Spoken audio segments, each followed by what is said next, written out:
All right, everybody. It's good to see you on this spring day. You may have noticed our daffodils over the museum are looking very pretty these days. And it does seem the spring really is here, which makes it so much more appropriate to have our talk on flower gardens. Now, before we begin, I'd like to say a little bit about what the museum is doing. Firstly, an important announcement when it comes to Patriots' Day. As you may know, Manchester has a very historic flag. The Forster flag, said to be the oldest known American flag with 13 stripes for the 13 colonies, 6 on one side, 7 on the other. We will, in collaboration with the town of Manchester, be having a public viewing of it. It will be on the town flagpole for about a week, and the raising is this Saturday, and then in connection with Patriots' Day. So at 9 a.m. on Saturday at the town flagpole, we will be raising the Forster flag, and I hope you may join us. Later on in the year, we will be hosting a recreation of the Forster flag. It's already in the works. There is a local group that is putting together a new replica of it, trying to be a more authentic replica than done before.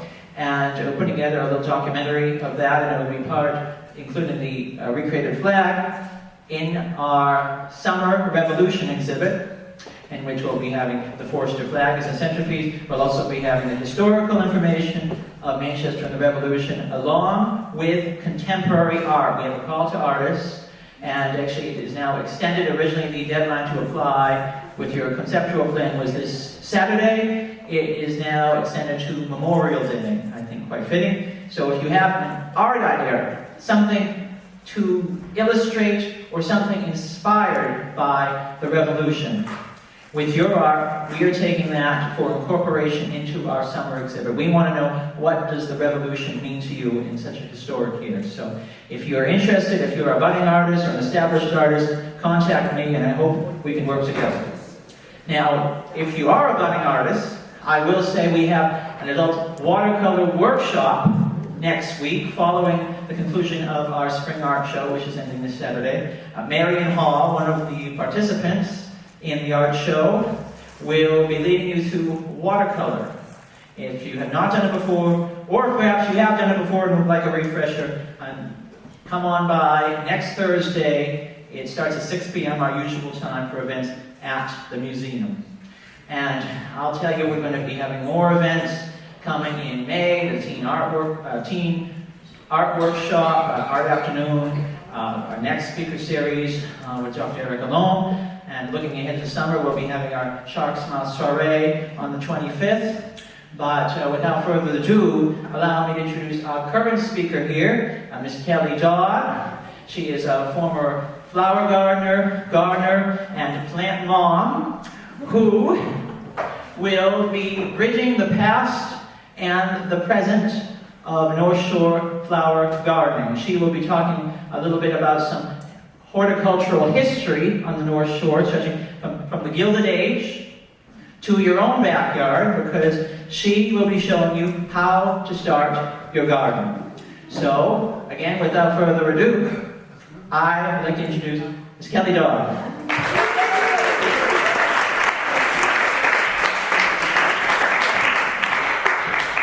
Intro. Thank you, Matthew.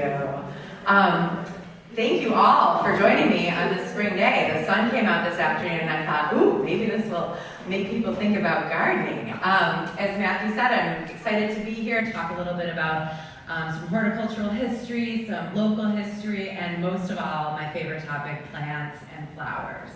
So, as Matthew said, I'm a former flower farmer. I had a flower farm for about 4 years. It started in my backyard on Pleasant Street and then expanded to a 3.5-acre farm in West Peabody, which has a piece of property that has been historic farmland since day one. It has never been anything but farmland, which was really lucky to farm on. My farm primarily sold to florists wholesale, so Colleen over at Chapman's was one of my greatest customers, and a lot of the florists around here, as well as in Boston.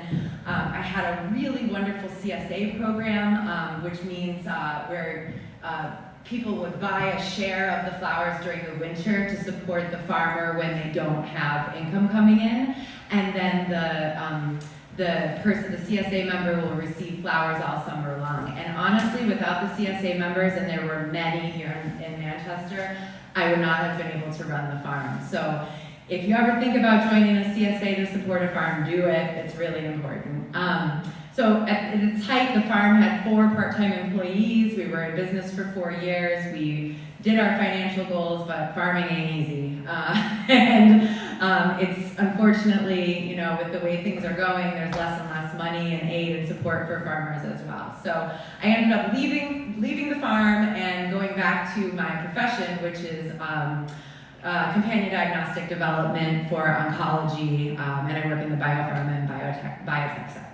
So that's what I'm doing again. And then I get to come and talk to you all and explore the passion in the evening. So here's some pictures of the farm, just to show you we grew a lot of different kind of flowers, from, you know, starting on the left, tulips in the early spring under tunnels, ranunculus, anemone, snapdragons, foxglove. We had these gigantic, these gigantic foxglove here. And then, of course, in the fall, we had a huge amount of dahlias.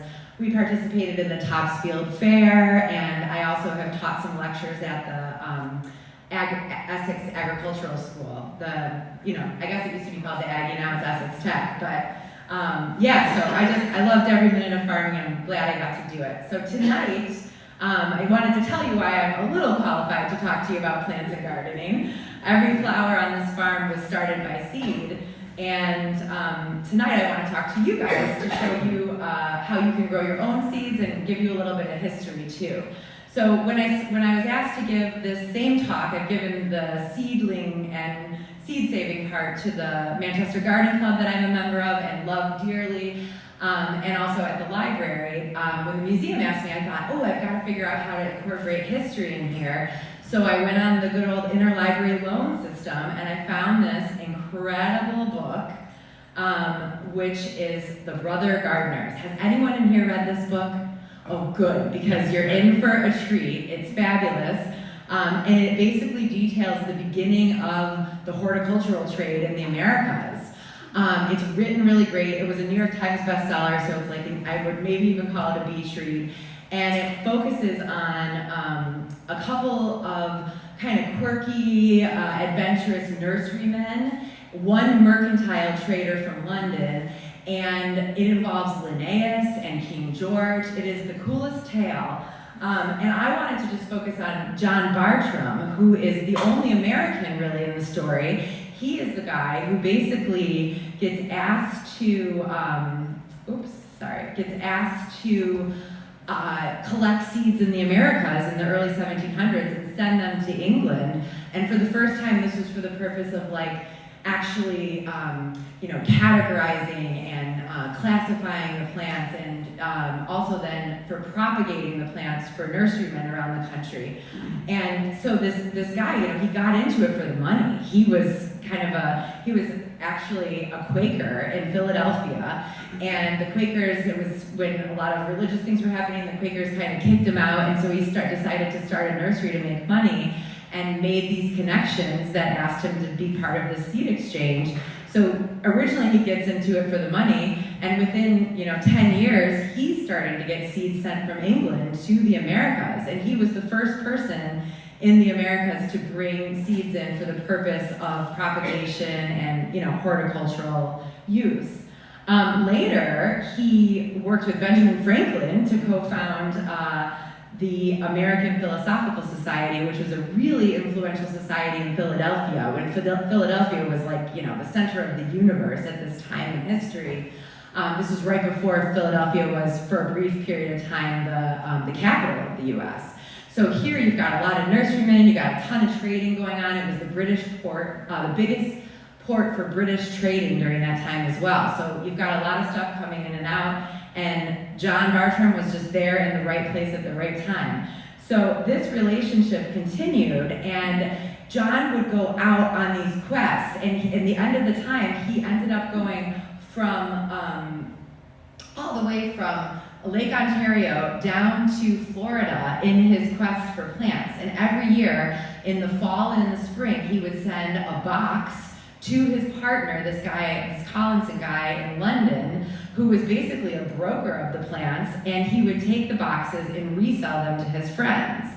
And each one of Bartram's boxes contained at least 100 different species of Native American seeds that had never been seen in Europe or the UK before. So this Collinson guy knew what he was doing, and he definitely made some money off of this, and his connections were not only other botanists or plant enthusiasts, but also wealthy land barons who needed, 100 oak trees to fill their new property of the manor that they were creating. And so this trade began, and a lot of the times they would receive seeds, they wouldn't know what was coming, because you have to remember, this is like going on a boat across the ocean, it's only happening twice a year, then they get the seeds, they have to wait a couple years to see what the plant actually looks like, and if it's gonna catch on. I mean, it's incredible when you read this story to see how this all went down. So these Bartram's boxes were really the foundation, and the varieties that I have here on the slide are what were listed as the varieties that were included in every single one of Bartram's boxes. So these are the first American species that were popularized in Europe and England. And if you've ever had a chance to go and visit gardens in England, I mean, you definitely see tulip poplars, like they're everywhere. And they originally came from America. So kind of interesting. And so Bartram's boxes were another huge leap in technology, because they were able to protect these specimens and these seeds from salt water and salt air on the voyage across the sea, because a lot of times the plants were just, put outside, the important cargo was inside the ship.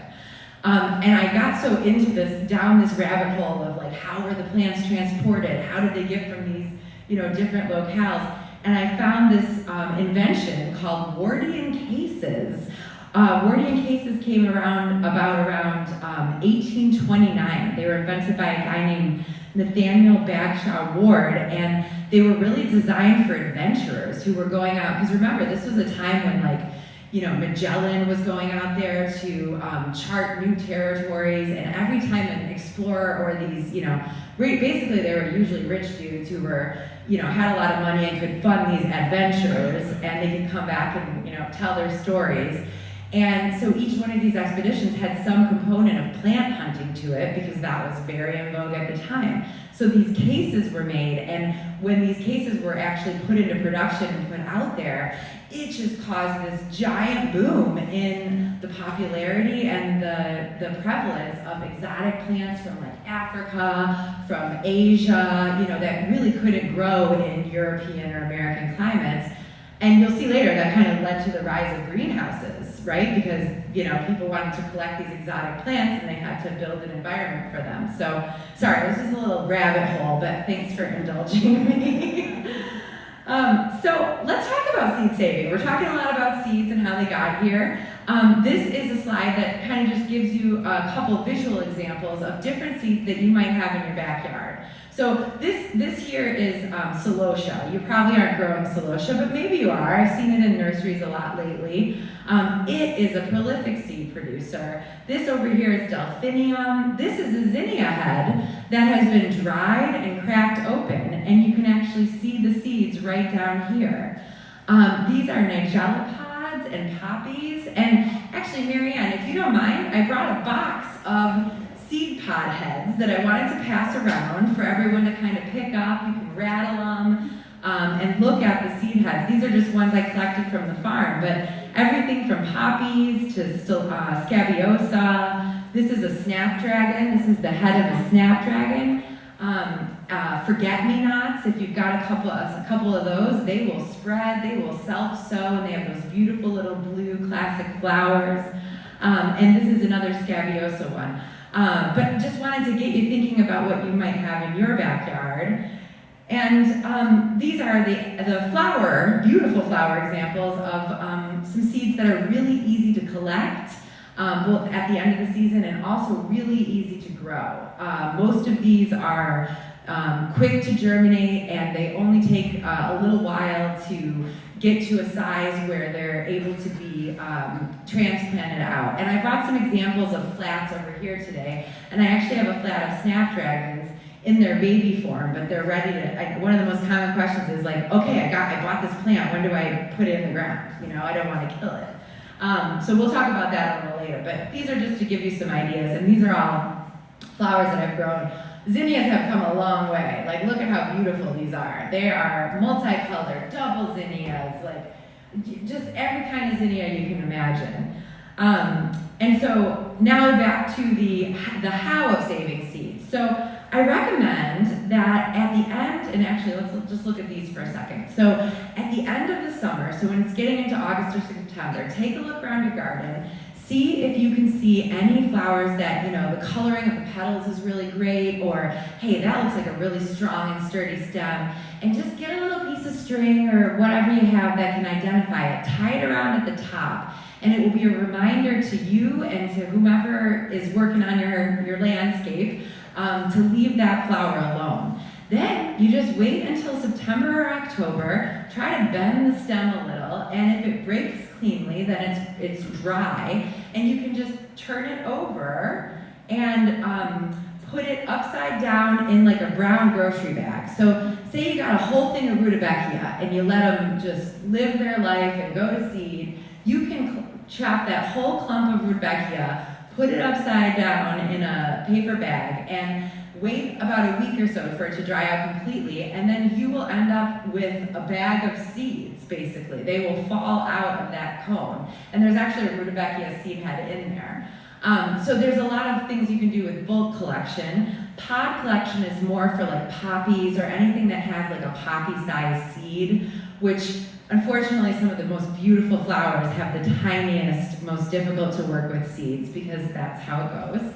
And so things like, so those flowers tend to make a ton of seeds. So things like foxglove, poppies, snapdragons that have this pod formation they have a ton of seeds, they're easy to dry, and it's almost like Mother Nature knew, and she was like, okay, I'm gonna make this be a high seed producer so no one has to sit and count out one or two of these tiny little pinhead seeds.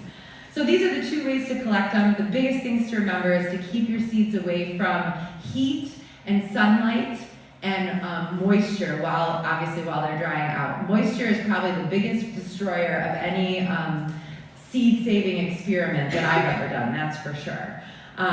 So those are the kind of the guides. And then the last thing is, if you are separating the seed pod head, so something like this is a nigella pod. It has the chaff around it, but the seeds are inside it. So you have to break it apart, and you're going to separate the seeds from the plant material. And it's not essential to get it super duper duper clean for storage. Just, kind of move it apart and make sure you label your seeds. I mean, that's like the very last step, but it's also the most important step because you'll never know what's in there for next year. So I like to label with, any description about the plant, like grew extra tall, thrilled me all summer, like died immediately, like whatever that you like about it, and then the date that you collected the seeds, so that next year, if you want to do it again, you'll know what was successful. I am a scientist, so I take a scientific approach to all things gardening. So that's about it for seed saving. Does anyone have questions on the seed saving piece? Okay, great, because we have a lot to talk about. So next I want to go a little bit into New England early gardens and gardening. Like I said, this was so much fun to go down this road, and I got some great assistance from Katie and Matthew at the museum. When I said, I'm interested in adding some history to this, Katie went and scoured the archives, scanned a lot of things, and sent them to me, and I was able to take them with me on my iPad and read them. We have such an amazing resource in this museum. I really had no idea. Oh, by the way, I'm also now a museum member, so yay! There's a lot of great things happening at this museum. So anyway, I was able to access some archives. I went into the Mass Historical Archives. If anyone's ever ever interested, the Smithsonian Gardening Archives are like, I was thinking about this, I'm like, wow, if I ever like took a trip to Virginia or like, somewhere down the eastern seaboard, I would check out the gardens and the estates here and figure out, kind of where I wanted to go. What a wealth of information. So thank you to the museum for the support. Okay, so we're back, we're gonna go back in time a little bit. So 1600s, early colonists, think Plymouth Plantation. We're gardening for survival. We're growing food, we're growing herbs for medicine. Actually, the herbs for medicine made up most of the flowers of the early gardens.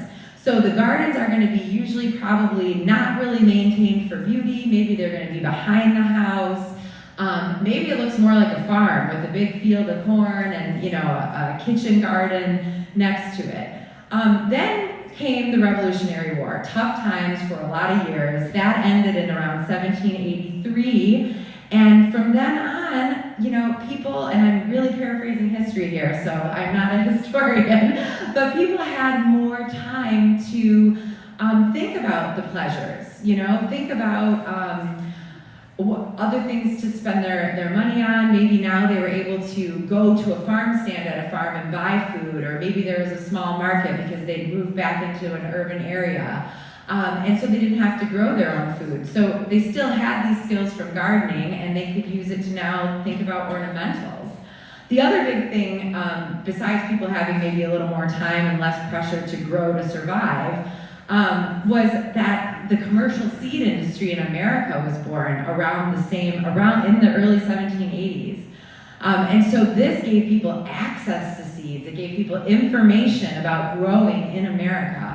And I found just a couple funny examples. So fern fever was apparently something that was going on in the Victorian period.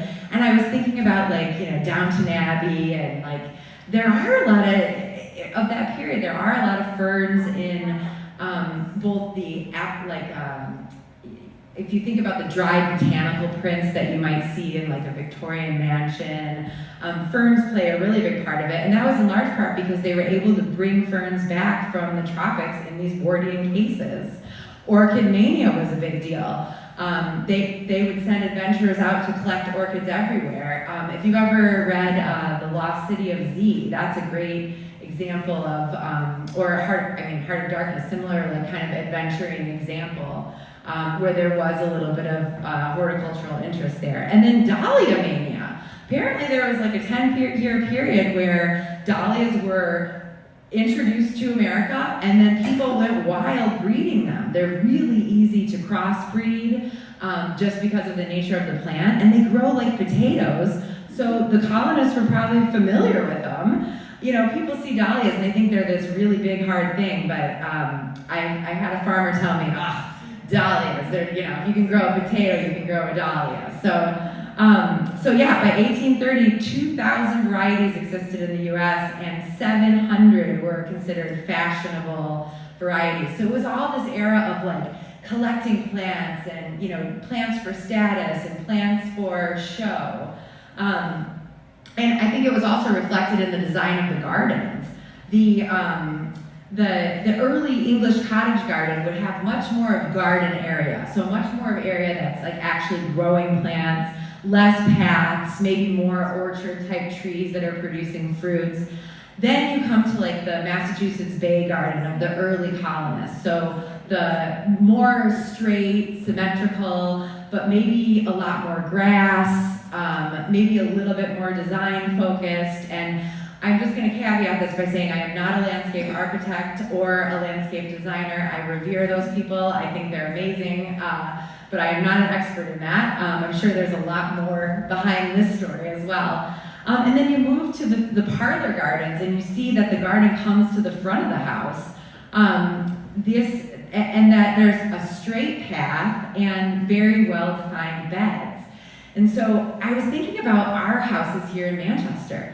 Think about how many houses are set close to the street with a big backyard and this kind of small front yard area. I live on Pleasant Street, and many of the houses are like that there, and still have the fence around the perimeter. And you could picture it almost as a well-defined kind of cottage garden where both sides, instead of being grass, that run up to the front door, could have been planted with things. That's a vision I would love to have. Get rid of the grass and plant all native plants and wildflowers.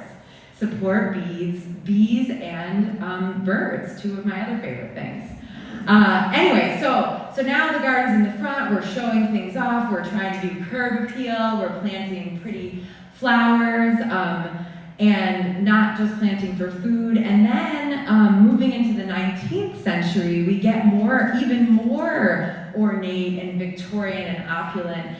And now there starts to become on these bigger properties specific gardens just for one type of flower. So you get your rose garden and your white garden, all white flowers. Crane Estate is actually a great example of that. Their Italian garden at Crane Estate, the original garden plan had a white tea garden and a whole violet garden area where they were, they really kind of took it to the next level. And if you've been to any of those estate gardens, they almost have rooms in the gardens, right? Like with the walled off gardens and maybe a water feature, but still a lot of grass and clearly defined beds. So on that note, I wanted to take us to a few homes in Manchester. I gotta say, I've only lived in Manchester for 5 years, so I'm sure I'm not aware of, 90% of the magical, hidden, amazing estate gardens that exist in our town, and I'd love to know more about them. But these are the ones I was able to find information and photos of, and so I just thought I'd highlight a couple. And I would love to hear if anyone here, I know some of you came up to me beforehand as well, if you have some gardens in the area that you think are worth talking about and visiting. So the Chimneys is probably our most famous garden here in Manchester. It was originally built by Richard Henry Dana in 1844 on 28 acres of land. It's obviously on the ocean. I don't know where this is. Does anyone know what beach this is? Dana's Beach. Oh, Dana's Beach. But is it by Tux or is it? No, it's down by Shark's Mouth. Oh, it's down. Oh, of course. I should have known. Yes. Okay. We're talking about Shark's Mouth too, so just hold on. So this is an incredible property. This, like I said, was built in 1844. The Olmsted brothers, who I'm sure we've all heard of, were immediately employed. It looks like they started on the project right away from what I read. And in 1902, they really got the construction underway of these garden rooms projects. And I read that it took them 12 years to complete all of the renovation of, this must have been just a blank piece of land when they originally built the home, but to actually map out and create these different garden spaces. So you can see in the middle here is the water terrace, and they had, there's several others, but I like in the corner here, this was a really old photo, probably from maybe even the early times of the Olmsted days, and you can see here right in the corner, these are either peony heads or poppy heads, but it was just like, confirmation of the, the types of flowers and the types of gardening that was going on there. The owners obviously have changed hands several times, and when I was looking at the scans that Katie provided to me, I found this was the most insane thing. American Homes and Gardens, which maybe is the predecessor of Better Homes and Gardens, I'm not sure.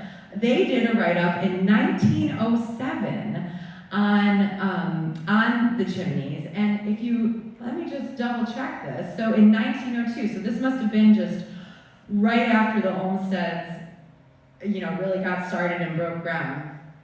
Because in this newspaper feature, there's no pictures of the pools, of the water feature area. So it's kind of interesting.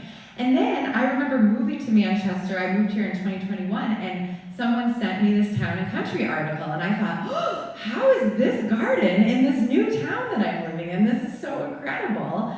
And so the garden was written up again in 2021 after an extensive renovation.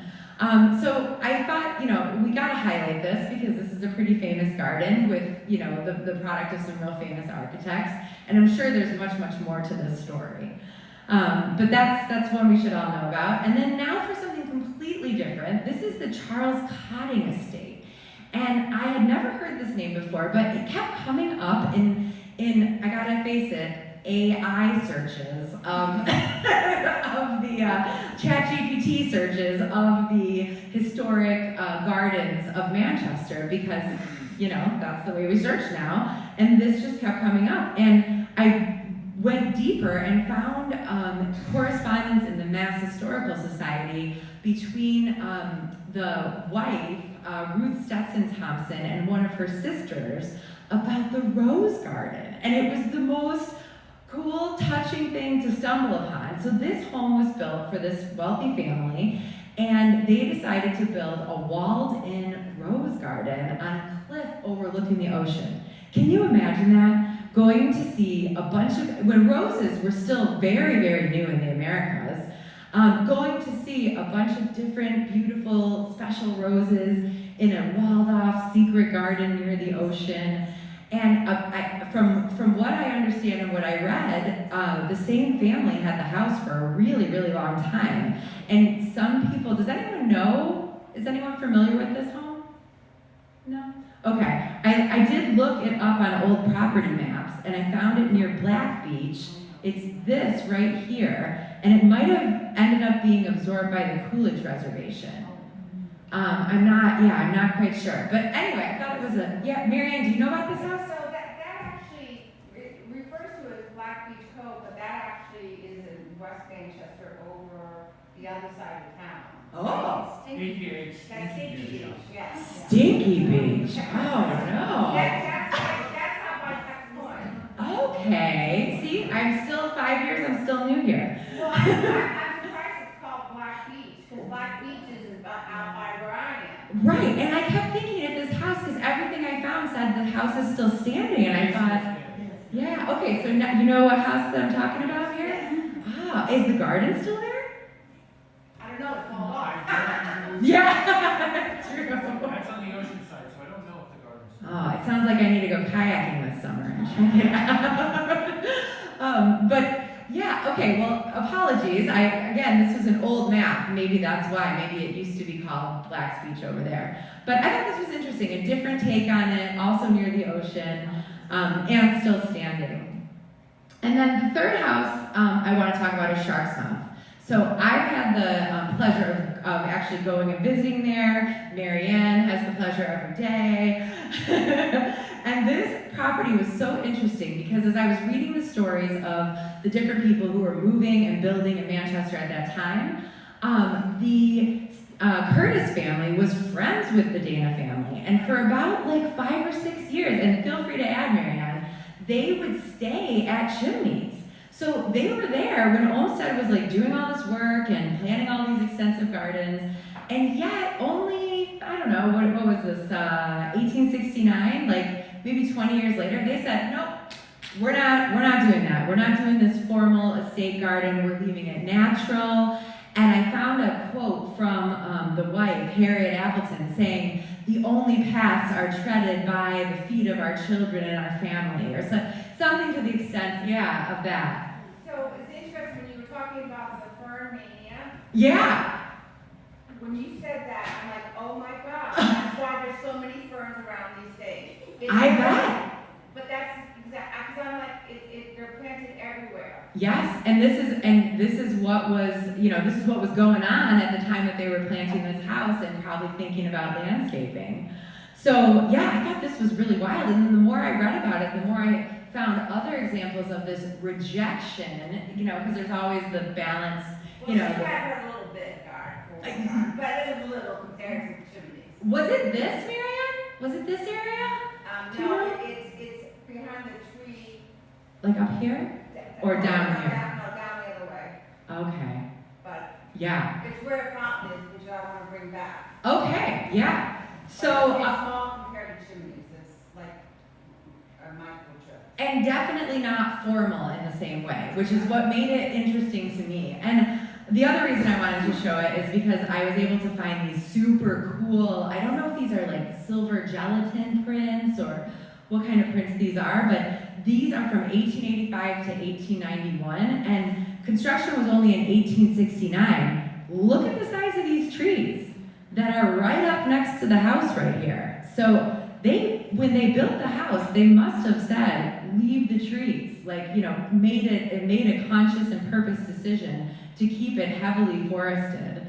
And I love this picture, because can you see this little guy down here lying on the grass? And it's interesting because it looks, I mean, it kind of keeps the same exact character today, which is wonderful. It's beautiful. And then this I thought was funny. This was an old tennis net here in front of Shark's Mouth. So those were the examples of the houses. Anyone have suggestions for other houses that have amazing gardens that maybe are still around? Grafton. And is this, because Grafton is also down by Shark's Mouth? Yes, it's actually, down the center, Okay, down by the chimneys. Okay. The Walker Estate. The Walker Estate. Main houses on Walker Street. Oh, okay, I gotta confess something. I put a note in that person's mailbox when I started flower farming and said, hey, could I rent some of this greenhouse space from you? I live right down the street. Yes, that greenhouse is mind-blowing. So if you're ever walking down Walker Street, it's right when you enter the street it's kind of like only less than a block in on the right-hand side. Number 3, okay. Yeah, so we're lucky. We had a lot of gardening in our town, and I'm sorry I didn't have a more, exciting pictures to present here, but I feel now that there's just a lot more that I want to learn, so hopefully you do too. Let's get on to the seeds. So, going back to this time, so now it's early 1800s, seed companies are getting started.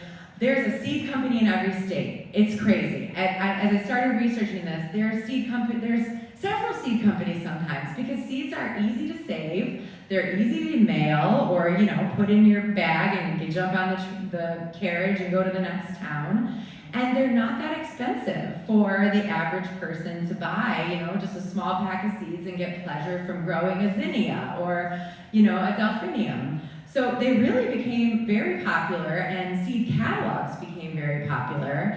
They're very popular with me still to this day. I want to introduce 2 nurserymen that were pivotal in the American nursery, gardening, and horticulture movement. The first one is Bernard, and I don't know if it's McMahon or Machman. We have our Irish residents here to help us with pronunciation. Thank you, ladies. The C is missing. Okay, so it was spelled in both ways, so it's interesting. So this guy was an Irish guy that came to Philadelphia, got a job in a nursery straight away, said, oh, I really like plants, and there's something more to this. He really got into plants and he was also very into the horticulture side of it, so documentation and cataloging. And he actually published the first American seed catalog, and this wasn't seeds for sales. This was just basically an inventory of every seed in the U.S. In 1804. And then he went on to publish the first American garden calendar, and this is similar to what we would call like the Farmer's Almanac today, where it was this 700-page book that went by month and to some extent by zone even. Imagine that. In 1806, he's thinking about gardening in America and trying to put out the first compendium of, Was he really born in 1796, or is that wrong? Because if he died in 1816, he was only 20 when he died. that is not correct, and the died date, I think, is not correct. Okay. And he could not have, the born date is not correct, sorry, thank you. Because he could not have written the first American seed catalog at the age of like 10. Yeah. All right, so please disregard this date. You can keep this date, I'm sorry.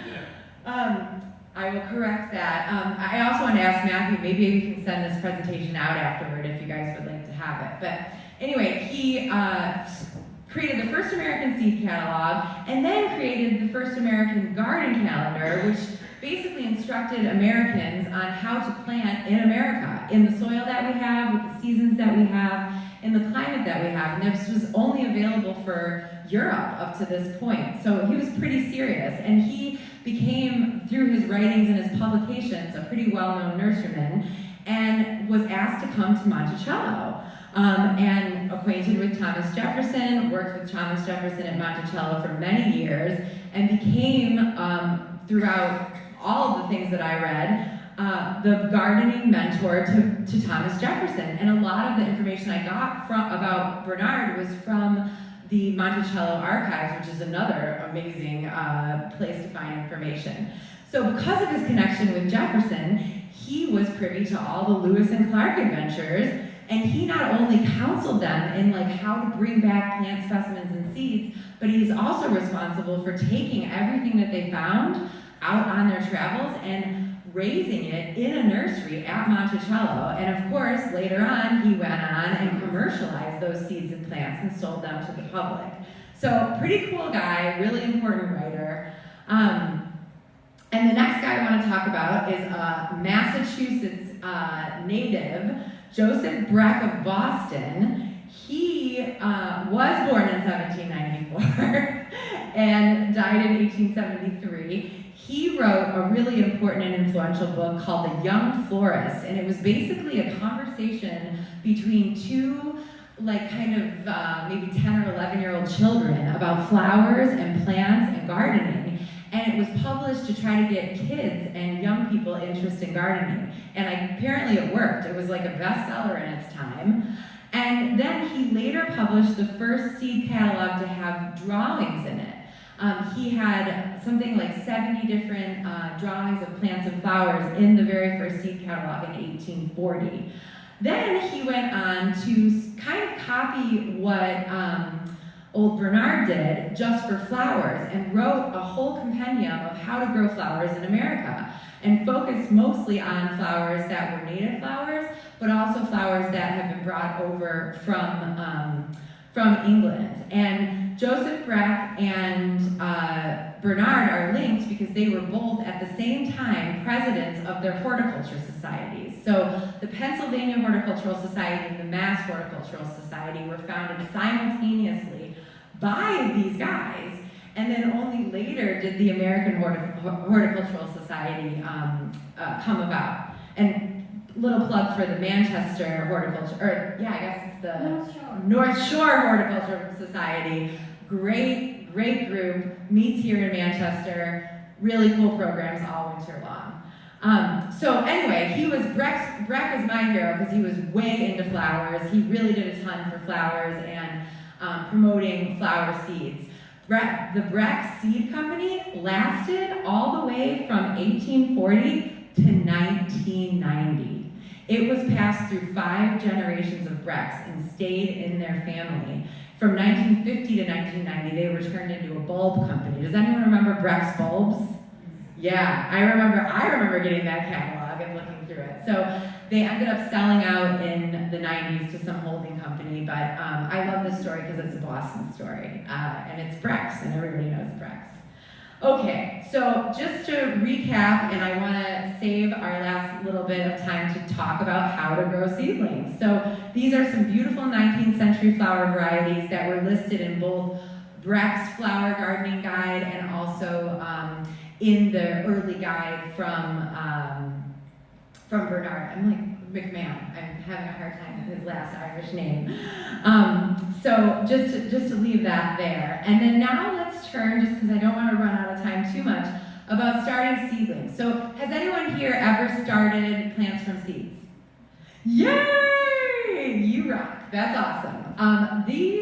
I also, before I became a flower farmer, tried to start plants from seeds, and they were a disaster. They were leggy, they dried out, I forgot about them, they grew out of the cells, I didn't know what I was doing. So maybe some of this will help you. When you're starting seeds, I like to start with planning, because if you don't have a plan, you what? Plan to fail. So I think for seeds, it's incredibly important to think about what do I want to plant, where do I want to plant it, and am I going to plant in the fall, because that is a thing, and you can, even here in New England, or do I want to plant in the spring, which is the time most people plant. Are you going to plant in a bed? Do you have a raised bed at your house? Maybe you have a little community garden plot. Is your place bunny and deer proof? Do you need to think about that when you're thinking about the plants? I think the answer is probably yes for everyone in this room. Are you going to direct seed? A lot of these plants that we're talking about today, they can be grown in little trays like I've got here, or you can just put them right in the ground. And a lot of these direct seeders love to be seeded in the fall, like poppies and delphinium and even snapdragons. It's amazing. And then when do you want to plant and when do you want to bloom? Do you have, your friend's bridal shower coming up, or your granddaughter's, baby shower that you're trying to grow flowers for a certain date? You can, if you really understand the plant very well, you can plan for that. So these are, from my perspective, some of the most important things to think about when starting seeding. So every plant is different in its time to maturity. We're going to focus on flowers here. I don't know that much about veggies, so I just know about flowers. But time to maturity applies to everything. And on most seed packs, you'll have a number of days. And the number of days is usually the time to maturity. And that means from the time you plant the seed to the time you're picking that tomato or you're cutting that zinnia. So that's something to think about when you see it says something days on the seed pack. The germination temperature is often overlooked. If you plant 20 cells and only one pops up, it's probably because you have the wrong temp. A lot of people think, I can just put it on the windowsill and let the sun grow, but it's actually what's coming from the bottom. Plants have very specific germination temperatures, and that can determine if you're gonna get, 2 plants or 20. So that is a big part of the frustration, and I have a table I'll show you that was a big part of my frustration and misunderstanding. Whether the plant needs light or dark to germinate. Poppy seeds want you to just throw them on the ground. No need to cover, no need to press down. Nigella seeds, they want to be buried in the darkness. So that's information that should be contained on the seed package. If you have old seeds, try them. I've used seeds that are 7 years old that were stored in my hot shed, and they still work perfect. Seeds are made to last. Nature makes them to last. So don't ever doubt your old seeds. I would just say if your seeds are kind of old or the package is in bad condition, put a couple extra seeds wherever you're going to plant. So if one doesn't work, maybe the other 3 will. Johnny's is my preferred source for seeds. They are an amazing employee-owned co-op type company in Maine. They breed all of their own seeds in Maine, so it's acclimatized for our environment. We get super great shipping because they're our neighbors, and they have so much educational information on their website, including all this information you need to know about seeds. The last thing is seedling tray cell size. So I brought actually a couple examples of different tray sizes, and depending on how many plants you want, that's how many, and also how quickly they're going to be planted out, that's how quickly they grow. So I'm not going to go through this planning very much, but basically the take-home message of this is think about the area and think about when the plants are going to bloom, what heights they'll be, if you want a little mix of colors, especially if you're working with flowers. It really, it's good for your mind, it's pleasurable, it's fun to think about, get a vision of what you want to see and what you want it to look like. And then that will allow you to plan, okay, these are the kind of plants I want to do. Again, I'm no landscape designer, but this is the advice I can offer. And then just to manage expectations here. If you want 4 foxglove plants, plant enough for 7 or 10, because it's inevitable that there will be some plant death. So I always say, go extra, go more. I think starting seedlings is winter magic. This is actually a photo of my basement. I have these wire Costco racks, and I got these shop lights, which are not special fancy grow lights. I got them at Home Depot, and they're just LED kind of energy-saving shop lights.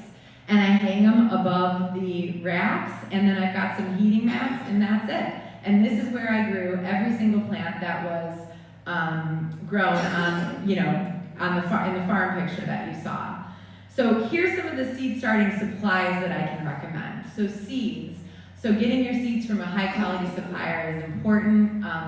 At minimum, you're gonna want to make sure it says how many seeds you're getting, what the days to maturity is, and then the germination temperature. Those should be like the 3 minimum things that are on the seed pack.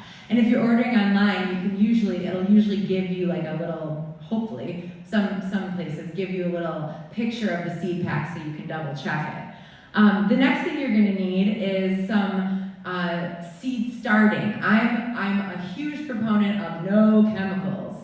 Soil health is plant health. Build your soil and you'll build your plants. Any kind of unknown chemical that you put into your soil, even if it's to spray Roundup on the crack in your driveway, that is going into your garden bed, whether you know it or not. So that's my PSA about organic. It's better for you as a human being. It's better for the bees and the pollinators. And it's ultimately way better for the plants. They're much happier. So you're gonna need some compost, some high quality compost like we have here, right here in Manchester. We're so lucky with our backyard compost. And then I also like to get a high quality seed starting mix. And you can see here, it'll have a little bit of perlite in it to keep it a little bit light. Plant tags are good. These are, these containers. And then vermiculite, which I've got a bag, I'm gonna have Miriam pass around this bag, another little show and tell. Vermiculite is this mysterious stuff you put on the tops of your seeds, and it helps keep the moisture inside the cell, and it also serves as a color changing indicator to tell you when that cell is dried out if you're growing in a flat tray, which is what I'll be talking about today. Vermiculite is interesting, it's a little controversial, but I use it and I think it's really useful.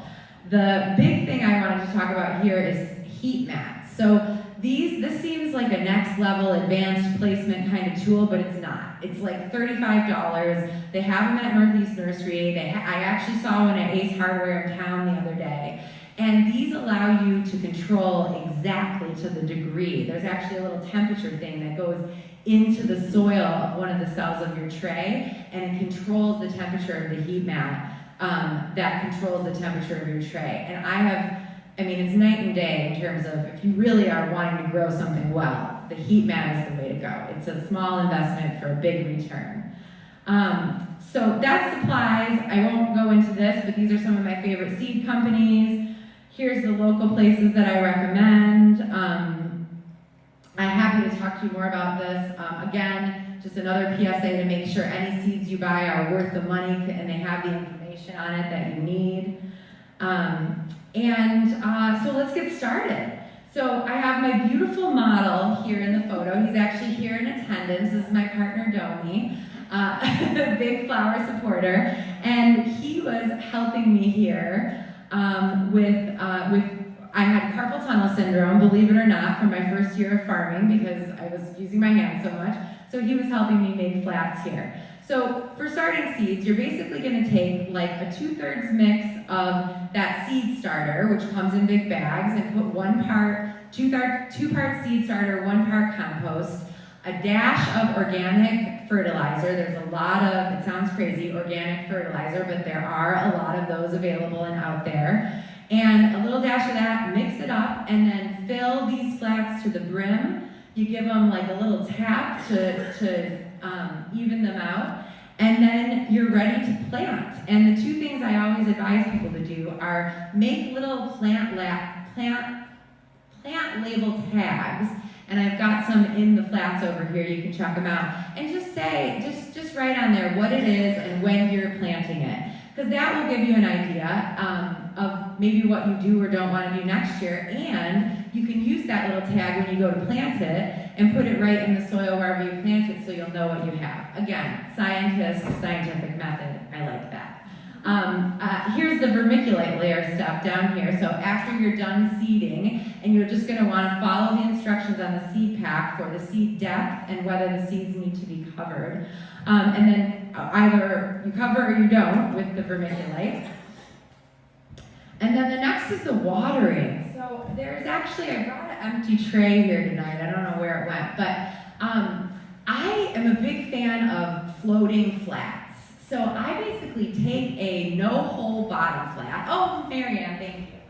So here's an example. It's gotten dark in here. This is just a no-hole bottom flat, and I fill it up to about here with water, and then I take the whole thing. It's great because it's not messy. I take the whole thing, the whole flat out of the one, and put it into the water one. It kind of floats, and then it bottom waters from the bottom, and that way you're not displacing the tiny seeds that you just planted, and it's ensuring that every single cell on that tray gets watered the exact same way and the exact same amount. And if you've got vermiculite on the top, you'll see it turn a dark color, and then your watering's done. So no need to top spray, make a mess in your house or in your basement or your shed, wherever you're doing this. You can do it through bottom watering. It's quick, it's clean, it's great. And then once you're done with that, you're gonna take the, and I have it here somewhere too, a humidity chamber dome. You can see them in this picture on top here. You put it on the top of the flat, and you either put it on the heat mat, or if you don't have a heat mat, I also recommend if you've got a table that's next to a window that has like a radiator or something under it, that's like a constant heat source, that will provide enough heat that you'll get maybe a little better germination there too. So this is how that's how I get started. And then you get little beautiful babies. And the best part is, you get your coffee in the morning, you go, you check your trays and see what's popped up and what's coming and maybe what's ready to be taken off of the heat mat or moved to a different light. So again, these are great examples of when you've got really small seeds to work with, use extra seeds, and then you can do what's called thinning afterward. And it sounds terrible and savage, but you just pull the little plant, you identify the one plant you like and you pull the other plants out. And this is an example of a thin flat here. But by thinning your plants, it will lead to healthier plants because they're not competing for water or nutrients.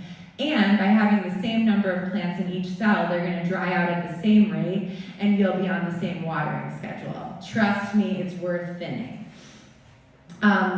Then the next thing is really about growing on. So after you've got the plants germinated, which to me is kind of the hardest part, and you've got some action and some life going in the flats, you're going to keep them under these lights, and you can kind of see, maybe in this photo, you can kind of see the lights are pretty close, and actually this is maybe a better photo to show you that. The lights are pretty close to the tops of the canopies. So if you're getting this leggy situation, the movement of the lights, all my lights are on little chains, and I keep them about this much away from the canopy of the plants.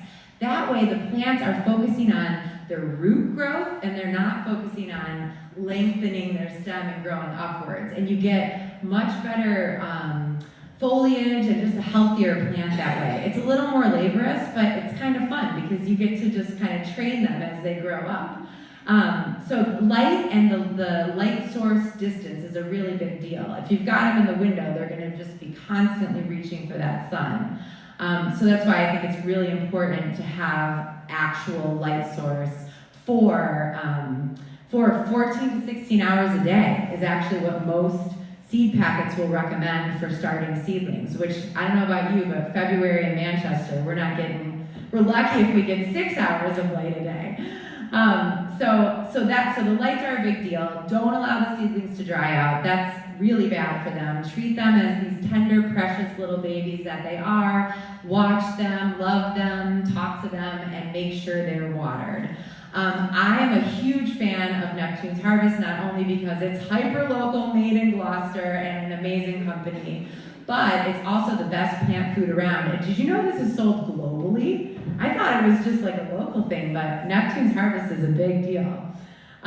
So I add a little of that to the water right before I'm ready to plant it out. So now you're ready to plant out. out. The signal for planting seedlings out, whether you're growing them yourself or you get them at the nursery, is A, has the last frost date passed. I think May 10th, May 9th or 10th is our final frost date this year. But I always, late in the last couple of years, that's a farmer's almanac date, and I think it's been a bit earlier. What you should do before that date, though, is what's called hardening off, which is really important for seedlings. It's giving them like a real short period, like a week to 2 weeks, to get used to, get in the groove of having a different temperature, getting the wind on them. It starts to strengthen them up and get ready to be planted outside. Hardening off and waiting for 2 sets of true leaves are the 2 rules of thumb that I think are the most important for having success after you've planted out. Watering the seedlings in the tray before you transplant. You should never put a dry plant into a hole. That's also like a good rule of thumb, a good gardening rule of thumb. And then after you plant it, please keep continuously watering it, maybe probably even more than you think, at least for the first 4 or 5 days. Those rules apply to anything that you're planting, whether it's, a big bush from the nursery or, a 4-pack of snapdragons. And do it in the rain. I think planting in the rain is great. What else are you gonna do on a rainy day? It's good for the plants and, gets you outside. Troubleshooting for the garden, we could talk about this all day. I'm a huge fan of beneficial insects. I have them, I've introduced them into my backyard. I have a catalog over here from an amazing company that ships them live on egg cards in different ways. There's more to beneficials than ladybugs, and I would love to talk about it. It's one of my favorites. The biggest thing you can do to not have bunnies and deer eat them is to plant plants that are poisonous to them. Delphiniums, foxglove, poppy, chamomile, feverfew, all of these things, anything herbaceous like that, chives, like they just don't like it. And I try to do a lot of interplanting, so I plant like anti-bunny stuff along with, bunny loves it stuff. I think interplanting is a great way to not have to weed and also to have some competition for the pollinators and to keep the bunnies away. So I think that's it. I put some helpful resources in here for you. These are hyperlinks if we're able to send those slides out. And then these are some of my favorite gardening books if anyone's a reader in here. There are all kinds of topics, but all related to flowers. And a big shout out to Flower Confidential, which is an expose of the floral industry, and it's like why I got into flower farming. It's a really cool read by a New York Times investigative journalist. And of course, Gardener's World. I don't know if we have any Gardener's World fans out there, but Monty Don is a hero of gardening. It will cheer you up any day. And then my sources, a big shout out to Katie and Matt at the museum for the scans and some of the other places I found some inspiration. Thank you so much for letting me share my plant passion with you, and I'm sorry I spoke for so long.